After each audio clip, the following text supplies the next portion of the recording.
Bonjour Emmanuel. Bonjour Henri. Comment allez-vous? Bah écoutez, je vais bien, mais c'est surtout vous qui devez Non, aller mais attendez, très, faut quand très même, bien. vous êtes tombé de votre échelle. Ah oui, oui, je suis tombé, j'arrive plus à marcher. Mais je suis tombé aussi de mon échelle, là, de mon siège, quand je me suis aperçu que vous aviez gagné. Vous avez gagné. Oui. Vous vous rendez compte? Oui. 20 ans Oui. d'attente. Parce que moi, dire... j'ai vécu avec vous 5 ou 6 ans d'attente, qui était déjà pas mal. Oui, on a gagné. On a gagné, ce qui est important, c'est pas que j'ai gagné, ce qui est important, ce qui est très très important, Bah si, c'est ce qui a été écrit par le magistrat dans l'arrêt. C'est-à-dire que la connivence, il va falloir qu'on en parle, on va expliquer ça, la connivence qu'il y a entre les vols de Bercy, on peut appeler ça comme ça, les abus fiscaux. Les abus fiscaux de Bercy et la magistrature. Donc, le magistrat avait dit à l'audience, finalement, c'est qu'une affaire de désaccord sur une estimation, alors qu'on a dans le dossier toutes les preuves, comme quoi Madame Jourde, l'inspecteur des impôts, couverte complètement par sa hiérarchie, jusqu'au plus haut niveau, à l'époque c'était Villeroy de Galhau, a fait des faux pour aboutir à un redressement, parce que moi j'avais fait une déclaration normale, j'avais déclaré les biens, le prix, puisque c'était à l'occasion d'une succession, j'avais déclaré les biens, leur prix. Donc elle a fait des faux certificats d'urbanisme, elle a présenté en commission un faux plan avec un faux chemin, enfin elle a donc falsifié la vérité, et le magistrat à l'audience dit c'est un désaccord sur l'estimation. Bon, là je veux prendre la parole, il me dit non, vous n'avez pas le droit de parler. Très bien. Je me dis c'est dommage parce qu'il a dit ça, mais il l'a écrit. Alors là, il a écrit noir sur blanc, oui, ça n'est jamais que finalement un désaccord sur l'estimation. Et donc 19 ans, c'est pas grave. Mais le magistrat, 19 ans, c'est pas grave. Donc 19 ans de prison, c'est pas grave pour lui. 19 ans, c'est rien. C'est 19 ans, c'est rien du tout. Donc 19 ans, il donne une compensation de 3 000 €. C'est le 10e des frais de justice. C'est incroyable. Donc, qu'est-ce qui se passe dans la tête d'un type qui est magistrat? Qui n'est pas n'importe quel magistrat. Il est magistrat à la cour d'appel de Montpellier. Il est président. Il est président, je ne sais pas s'il est président de la cour d'appel, il est président de la formation, là, de la formation qu'il y avait. Mais c'est quelqu'un de considérable. Et il écrit ça. Il écrit, ben non, quand le fisc demande une somme qui n'est pas due, c'est pas grave. Oui, qu'est-ce que vous nous emmerdez à la contester? Oui. En 2 mots, c'est ça? Oui, mais à l'audience, à Camandé, mais si tout le monde faisait comme vous, mais attendez, c'est sous-entendu, si chaque fois que quelqu'un à qui on demande de l'argent qu'il ne doit pas se mettait à faire un procès, mais où rions-nous? Non, mais je ne sais pas qu'est-ce qui va se passer, je ne sais pas si quelqu'un, je ne sais pas si les professeurs de droit qui se penchent sur les arrêts, si les gazettes, etc., vont étudier cet arrêt ou non, ou peut-être ils vont glisser à côté, mais enfin il est là, hein, étudié ou pas, il est là. Donc on a la preuve de la collusion entre la magistrature et Bercy qui pille, c'est-à-dire le pillage de Bercy est entériné par la magistrature au plus haut niveau. Voilà, c'est ça que j'ai obtenu. C'est au-delà, si vous voulez, du fait qu'effectivement, je ne vais pas avoir à payer de droits de succession supplémentaires, ni mes enfants non plus, ce qui est tout à fait normal puisque j'avais déclaré le prix. Mais au-delà de ça, on a obtenu quelque chose d'essentiel. Alors, à partir de ce quelque chose d'essentiel, on peut alimenter la réflexion et se dire, oui, il y a effectivement besoin d'une révolution. Parce que dans le fond, c'est ça l'histoire. Parce que quand on est arrivé là, il n'y a pas d'autre solution qu'une révolution. Il n'y a pas de possibilité intellectuelle, puisqu'on est au plus haut niveau intellectuel de la réflexion. Donc, on est au plus haut niveau. Donc, on ne peut pas aller plus haut. Donc, si vous voulez, ça ne marche pas. Donc, on a été révolution. Alors, c'est là que, depuis quelques années ensemble, on parle de l'aide de cachet. Alors, on va recadrer les choses parce que vous allez voir. Les gens ne se rendent pas compte de ce que c'est qu'une lettre de cachet pour celui qui la reçoit. Alors, voilà, on va expliquer ça. On va expliquer ça. Et d'ailleurs, quand on va publier la vidéo, on mettra un lien pour aller sur ce document qui est très bien fait, qui s'appelle Annales historiques de la Révolution française. C'est fait par Jeanne-Marie Jandot, c'est une jeune dame qui est bibliothécaire, qui a fait un travail de très bonne qualité sur la Révolution face aux victimes du pouvoir arbitraire, l'abolition des lettres de cachet et ses conséquences. Alors, on va se replonger un peu dans le temps et on va se dire que finalement la royauté, qui a duré quand même 1500 ans, 1700 ans, au départ ça s'est installé au fil de l'épée, hein, c'était celui qui avait gagné sur le voisin. Bien sûr. Et puis après ça s'est installé structurellement, et ça s'est installé avec un outil régulateur qui est la famille. C'est-à-dire, ce sont des familles, plus ou moins grosses, plus ou moins élevées dans le rang de la puissance. Ce sont des familles à qui on a confié le pouvoir d'organiser la société. Y compris les familles royales, qui se marient entre elles pour continuer, c'est le lien social, c'est la famille. Complètement entériné par l'Église, etc. Donc la famille est le point. Alors évidemment, comme c'est le point d'organisation, c'est là que vient s'installer le pouvoir. Et donc, dès qu'on installe le pouvoir, automatiquement, il y a des gens qui trichent. Oui. Donc, il y a des gens qui trichent pour avoir le pouvoir. Donc, dans ces familles où, normalement, on devrait avoir un homme régulateur qui est le chef de famille, qui, évidemment, est plein de sagesse, plein de bonté, enfin, qu'on imagine... Le conseil des sages. Voilà, qu'on imagine parfait. Oui. Et puis, derrière, toute une petite famille qui est complètement d'accord avec lui, en osmose, et tout ça marche dans le meilleur des mondes possibles. En fait, ça ne se passe pas comme ça. Il y a plein de coups fourrés, et notamment un particulier qui est la lettre de cachet. Parce que la lettre de cachet, ça consiste à obtenir d'un représentant du roi une autorisation d'interner quelqu'un. Sans son avis, sans discussion, sans procès, sans discussion. Donc c'est-à-dire que... De le faire disparaître. Voilà, c'est-à-dire que je vais dire mon fils, un tel, je le trouve trop dépensier, ou mon père, je le trouve incompétent. Alors, ça a touché aussi les simples d'esprit. Ça ne touchait pas que les délinquants, enfin que les pseudo-délinquants. Ça touchait les gens dont je dirais qu'ils n'avaient pas toute leur tête, et que donc, donc ça consistait à interner les gens, mais pas fatalement dans des prisons genre la Bastille.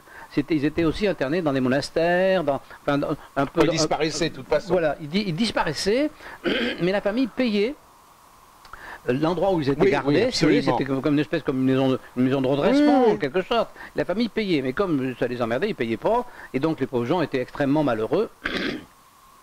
Et il y en avait, avant la Révolution, on avait 8 ou 10 000. Alors, ce qui est quand même beaucoup, parce qu'on n'était pas très nombreux à l'époque. Donc ces gens souffraient énormément, et c'était le symbole de l'injustice. De l'injustice royale. Alors qu'est-ce qui se passe? Au moment où ces familles ont le pouvoir, ça marche comme ça, donc il y a des déviances par souhait d'accéder au pouvoir, et puis cette notion de famille, à un moment donné, elle vole un peu en éclat avec Louis XIV qui installe la cour. Et donc les familles n'ont plus le pouvoir sur place, localement, elles sont obligées d'aller quérir le pouvoir à la cour. Donc c'est le premier pas qui va aller vers la notion d'État, de dire, bon, il y a un centralisme quelque part. Il y a une centralisation quelque part, représentée par Colbert, etc. Et cette centralisation va nous amener automatiquement à la notion d'État. Donc la population va passer du stade de la sécurité par le chef de famille, par la famille, à la sécurité par l'État. Et ça va se faire avec un croisement terrible, qui est la Révolution, parce qu'il y a évidemment ceux qui veulent être garantis par l'État, ne plus être garantis par la famille, et ceux qui veulent continuer à être garantis par la famille. Et ça va se voir très bien dans les lettres de cachet, parce que la Révolution va éditer, au moment des droits de l'homme, va éditer des textes qui en fait visent la lettre de cachet, puisque la Révolution va dire qu'on ne peut plus être interné sans être passé devant un juge à l'occasion d'une audience libre.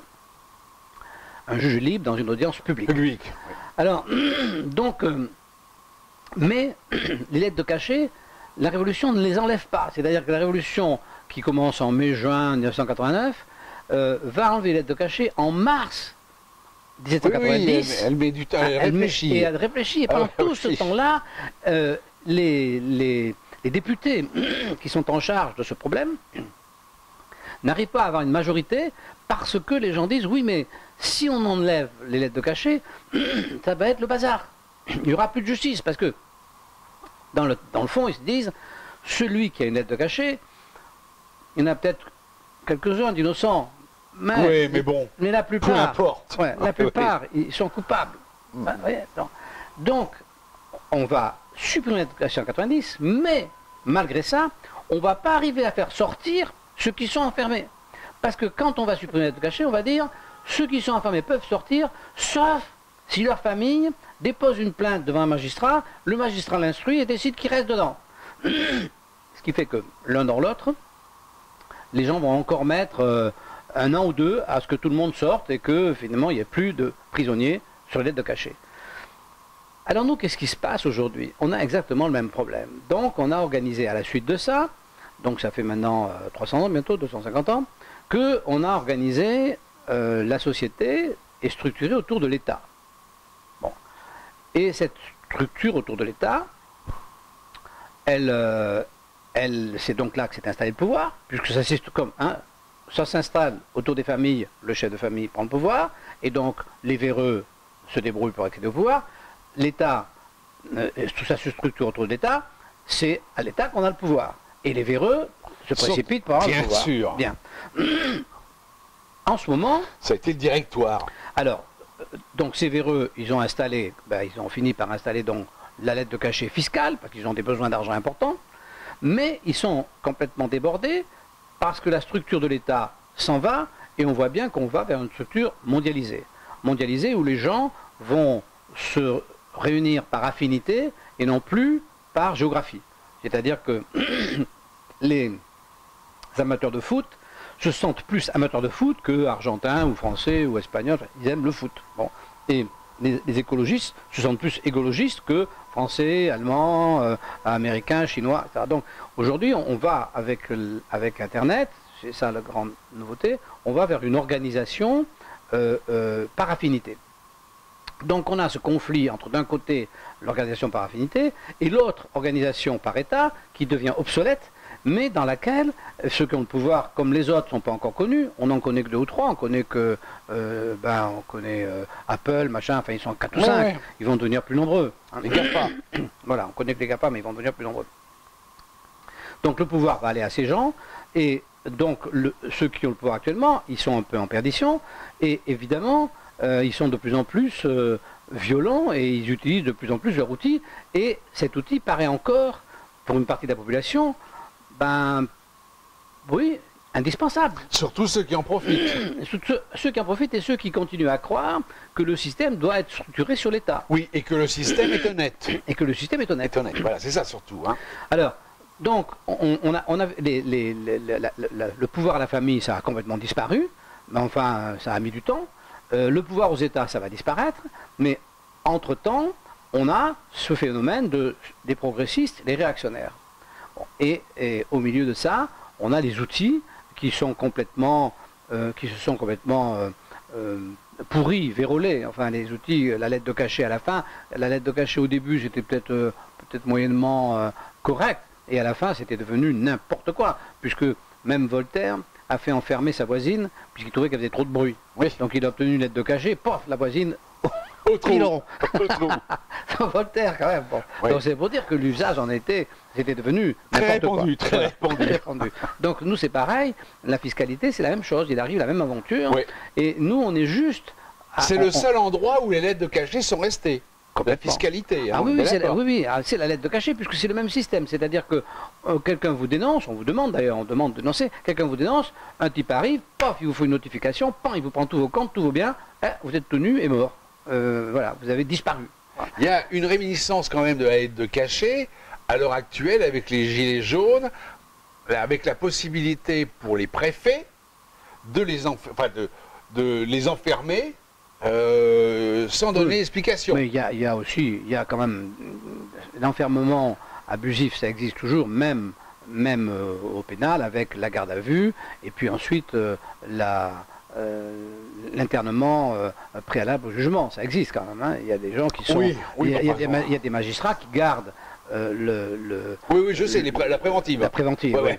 La préventive, des fois, il y a des gens, ils sortent Parce qu'ils ont fait plus que ce qu'ils ont été condamnés. Oui, Hein, ça arrive. Voilà, bien hein. sûr. Voilà. Donc, il y a Ou même encore... s'ils n'ont rien fait, on leur donne au tribunal ce qu'ils ont fait en préventif. Oui, absolument. Pour pas Donc, qu'ils ça tombe puissent juste. réclamer. Pour Absolument. pas qu'ils puissent réclamer. Non, d'accord. Donc effectivement, ça va aller en empirant, parce que cette société est déboussolée, et structurellement, l'État existe encore. Bon, mais quand on voit par exemple les combats perdus, moi, par Airbnb, moi, dans mon métier, évidemment, je suis assez sensible à l'immobilier, et j'ai été toute ma vie, et je vois les gens qui investissent pour faire des Airbnb.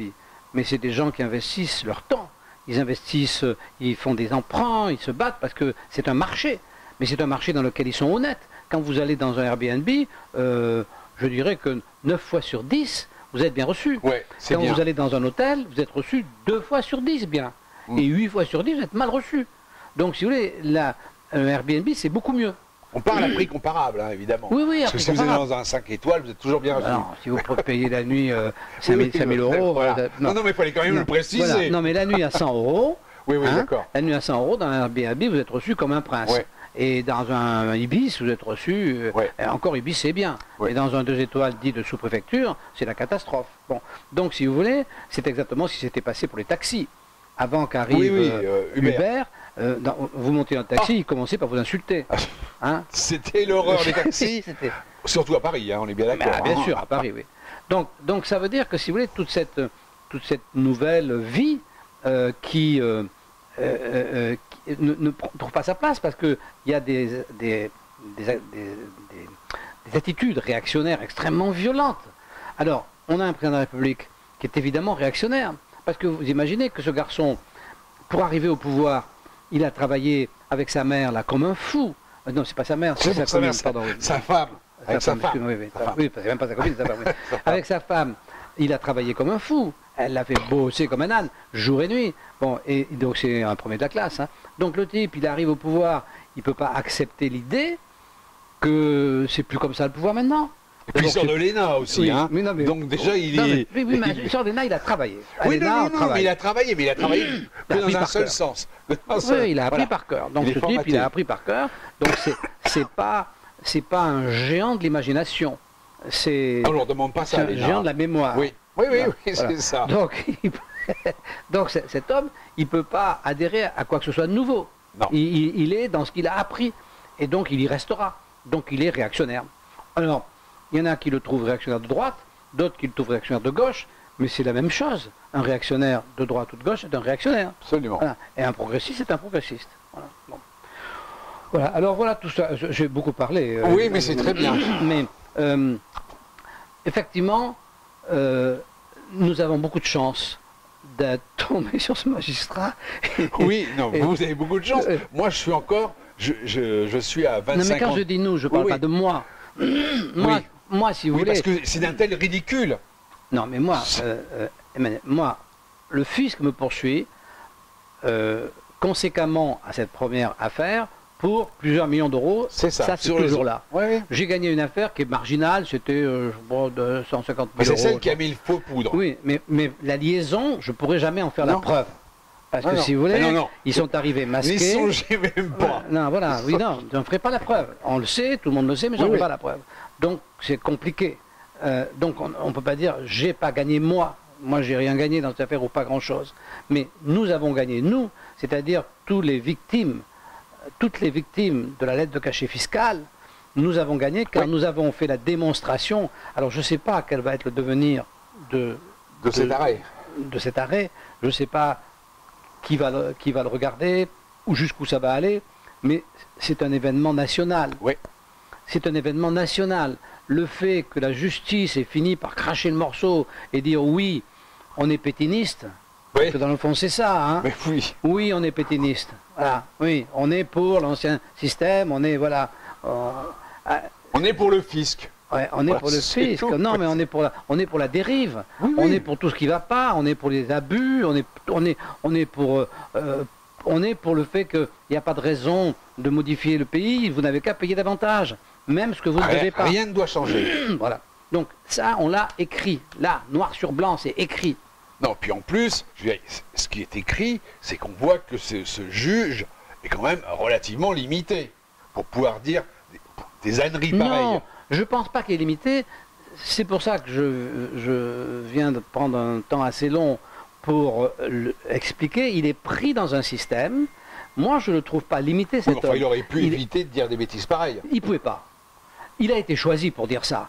C'est-à-dire que quand la Cour de cassation m'a donné raison, et que c'est revenu en Cour d'appel, c'est revenu à la Cour d'appel de Montpellier, c'est-à-dire à l'endroit d'où tout est parti. C'est-à-dire à l'endroit où le directeur des services fiscaux, où toute la clique de ces gens sont encore là. Parce qu'il y a beau avoir 20 ans, il y en avait qui doivent être... Oui, ils sont juste montés en grade, ils sont toujours là. Oui, ils sont au bord de la retraite probablement, mais ils sont encore là. Ouais. Bon, donc le magistrat ne pouvait pas dire, oui, Dumas a raison. Donc ils ont nommé un magistrat dont ils ont sans doute supposé, ou qui a dit, mais oui, mais vous inquiétez pas, je m'en occupe.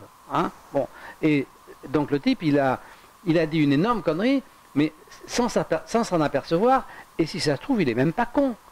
Mais il est pris dans un système auquel il croit. Je pense qu'en plus, ce type est de bonne foi. C'est hallucinant, si vous voulez. Je pense que ce type serait là, avec nous, on lui dirait, mais vous avez vu ce que vous avez écrit? Il dirait, mais j'ai pas écrit ça. Comment vous n'avez pas écrit ça? Bien sûr que vous avez écrit ça. Ah, mais c'est pas ce que je voulais dire. Ah oui, c'est pas ce que je voulais dire, en fait, c'est ce que vous avez dit. Donc si vous voulez, je pense qu'il ne s'est même pas rendu compte de ce qu'il faisait. Parce que je pense qu'il a vraiment cru que c'était... ouais, mais là, avec tout ce que vous avez dit, tout ce que vous avez écrit, il va s'en rendre compte. Je sais pas. Si, quand même, ça va lui arriver aux oreilles. Je pense que Louis XVI, il s'est jamais rendu compte que c'était fini. C'est un serrurier, lui. Non, comparé pas à Louis XVI. Il n'était pas le seul. Je pense qu'il y a des gens pendant de nombreuses années, non, mais alors, il y a des gens qui sont pas rendus compte. Comme votre président, il ne s'est pas rendu peut-être, mais il a mal fini, Louis XVI. Oui. Alors est-ce que, je ne sais pas, je ne veux rien prédire à votre président, mais... Ah non, mais le président, on sait qu'il va mal finir. Mais ça, on le sait depuis le début. Enfin, mal finir, peut-être pas comme Louis XVI, quand même. Non, je parle du président de votre tribunal. Ah, mais il est vieux, il a pris sa retraite. Oui, mais quand même. Ouais, il va partir à la retraite. Non, le président actuel... Je sais pas, j'ai aucune idée. Non, mon président de tribunal, lui, non, lui... Voilà. Laissez-le tranquille avec Benalla. Oui. Macron. Enfin, voilà. Donc, nous avons cette importante satisfaction, et le mot victoire n'est pas le mot qui va, mais on a cet éclaircissement. On a cet éclaircissement parce que, depuis des années, que nous expliquons cette liaison malsaine. Ce matin, dans le Midi Libre, Midi se demande, mais comment ça se fait? Pourquoi il y a tant de haine entre les gilets jaunes et la presse? Non, mais s'ils veulent, moi je peux leur expliquer. Hein. Parce que quand même, ils sont comme le président. C'est ce que j'allais dire, c'est la même race que le président. Quelle bande de cons. Les mecs, pas un mot sur les gens qui souffrent, pas un mot, toujours aller cirer les pompes de tous les mecs qui sont au pouvoir, qui se gavent, qui sont malhonnêtes. Et après, ils disent, mais comment ça se fait qu'on nous aime pas? Oh, mais attends, mais c'est incroyable. Bon.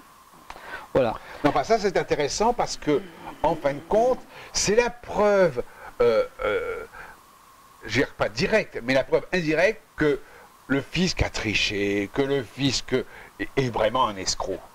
Ah, alors c'est-à-dire l'ambiguïté sur laquelle est installé le fisc, c'est exactement l'ambiguïté sur laquelle est installée la famille. Quand la famille a perdu le pouvoir, les gens se disaient, mais on a quand même besoin de la famille. Parce que sans famille, parce qu'un petit homme, ça met 18 ans à devenir indépendant. Pendant 18 ans, il faut qu'il ait un endroit, il faut qu'il ait une famille. Donc, on a besoin de la famille. Ben oui, on a besoin de la famille. Mais c'est plus là que doit être le centre du pouvoir. Alors, là, le fisc dit quoi? Le fisc dit, parce que le fisc c'est quoi? C'est les fonctionnaires et la bureaucratie. Oui. Donc, les fonctionnaires disent, mais vous avez besoin de nous. Imaginez, vous nous enlevez... C'est le chaos. C'est le chaos, parce que vous avez besoin de savoir, quand vous achetez des carottes, si c'est vraiment des carottes ou si c'est autre chose. Il faut que ce soit écrit dessus, qu'il y ait un tampon, et qu'on ait dit, nous, le vétérinaire machin... passer par 50 contrôles. Voilà, c'est des carottes, vous pouvez les acheter, c'est pas des concombres. Bon, très bien. Bon, donc, si vous voulez, ça... C'est important. Ils disent, bon, vous avez besoin de nous, vous avez besoin qu'on contrôle les voitures, sinon c'est des épaves, vous avez besoin qu'on s'occupe, vous avez besoin de nous. Mais c'est vrai, quelque part. On a besoin de la bureaucratie, mais on n'a pas besoin qu'elle ait le pouvoir.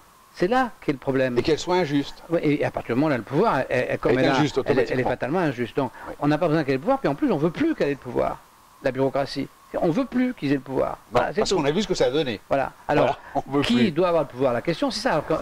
C'était ça, la révolution, c'est ça. Louis XVI dit, mais attendez, mes braves sujets, voyons, soyez raisonnables. Vous comprenez bien que vous allez nous enlever le pouvoir, mais regardez, moi, quand il va à la guillotine, à son procès, il dit, mais moi, j'ai agi en bon père de famille, j'ai agi pour vous comme si vous aviez été mes enfants. Il dit ça. Hein. J'ai la conscience tranquille.